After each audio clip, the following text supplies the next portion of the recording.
Hey everybody, Nelson, alcoholic addict. That's not my real name. It's a pen name that I use here for my newsletter. It's Friday and I'm feeling kind of lazy, so I'm going to keep this one short and sweet. Just wanted to pass along something I heard this week that I found quite profound.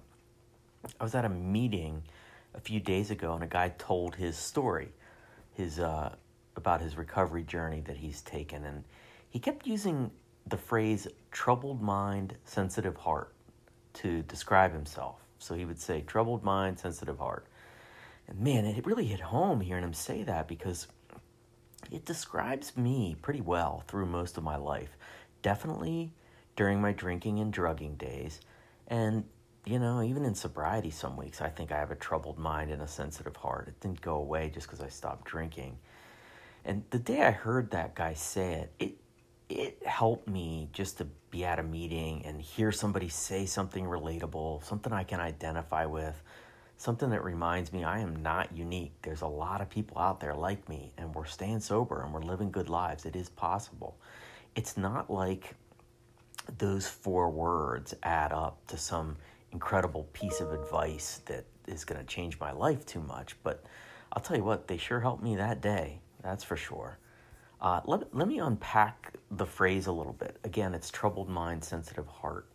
I, I do have a troubled mind, and it's not in the way that I think I have horrific thought patterns that are dangerous or anything like that.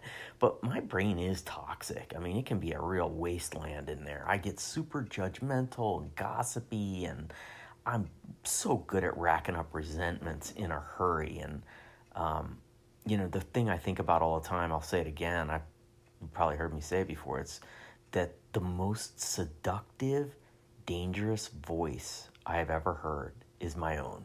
I can convince myself of just about anything. And so I think for me that falls under the definition of a troubled mind. And for the sensitive heart part, I do have a sensitive heart, which I interpret as being empathetic, but also thin-skinned.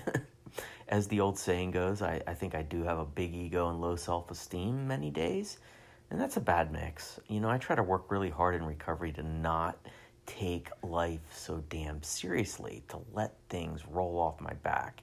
And when I goof up, to allow myself to laugh at myself a little bit.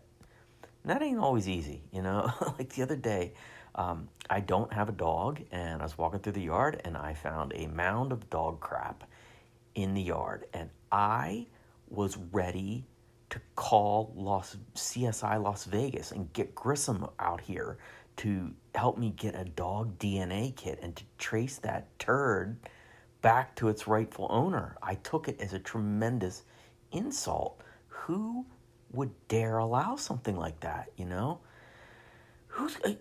let a dog drop a deuce in my yard? How dare you? Don't you know who I am? And a few hours later, it had rained pretty hard for a while. I walked down my driveway.